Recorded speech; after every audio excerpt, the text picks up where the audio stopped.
Hello. Everyone. Hi. Hello. How are you? Good, thank you. Happy to be sitting.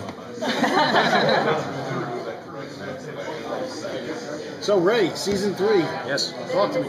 What what do you think is happening with Ray as a person, as a character? I know you can't do spoilers, we're not asking for spoilers. But in the sense of his journey this season, what would you say? Well, I think we're going to get back to Ray's inventing roots more this season, which I'm excited about. It's kind of how Ray started on Arrow was being the inventor and scientist, and that's where a lot of his passion grew out of.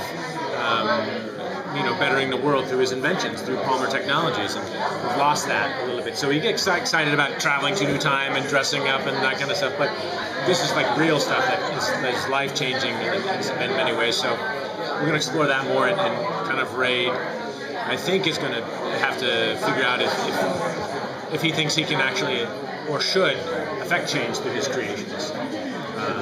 More so than rather than just following the rules of not messing with time.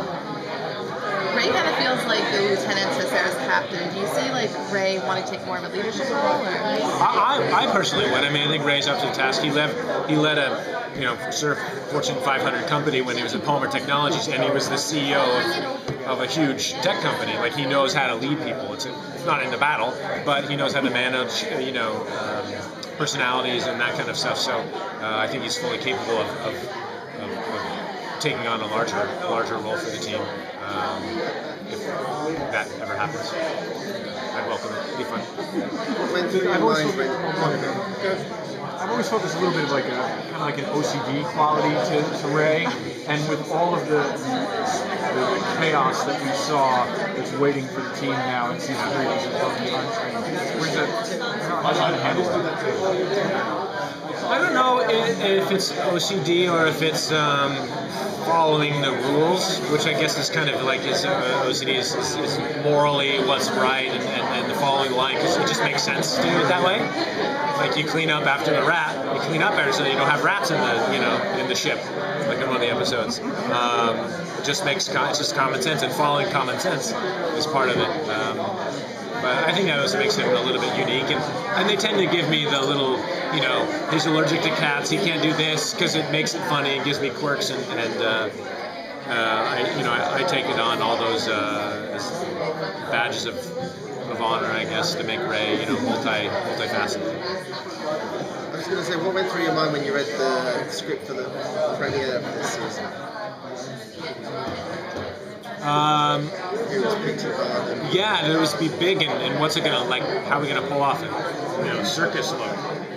But production went all out, and we have rented real deal old school tents and shipped them up to Vancouver, and it was a real circus that was going on.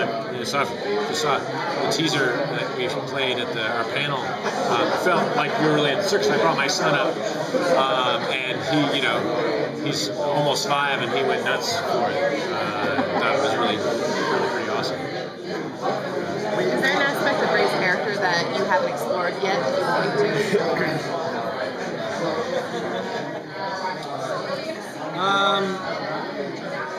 I don't know. I mean, we get into his worldview, but I'm always a champion of showing that more without preaching or being too big.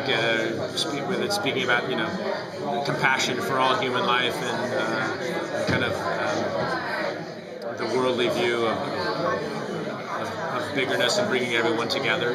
I think we're all just trying to save time day by day on the show, that we don't have those overarching views about how he sees the world. But I think I think it's what he's trying to do with Palmer Tech was to make inventions that would help the world become a better place and make people more efficient.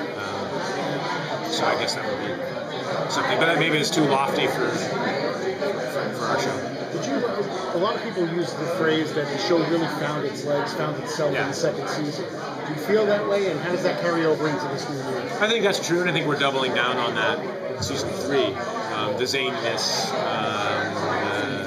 the not taking itself too seriously, is something that us as actors respond to. I certainly respond to it, and that's what makes it fun for me.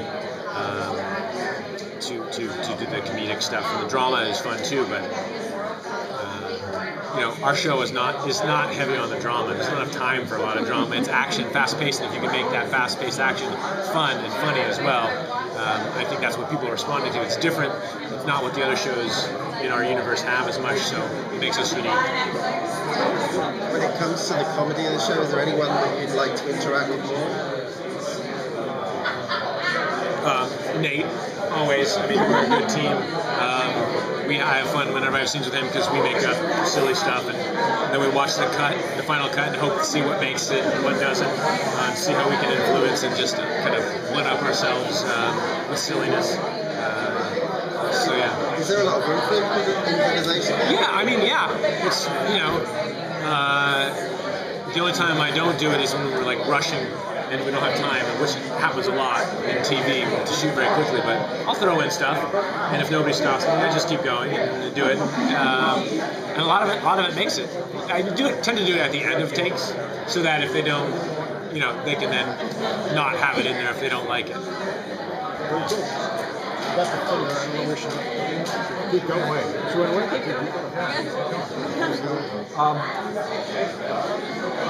are you done? Oh, I thought you meant. Oh no, Rich, that's fine. Usually, I'm shooting off my mouth anyway. In terms of the action of the show and having to do so much physical aspects, is that something that you find enjoyable? Yeah, I mean sometimes. Okay. I've been acting for almost 19 years now, and I've done a lot of action stuff.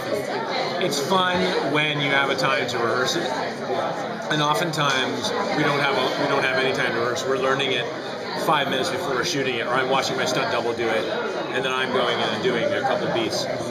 In the suit, it's good and bad, because if it's a hot day, then it's just kind of gross in this hot, sweaty thing.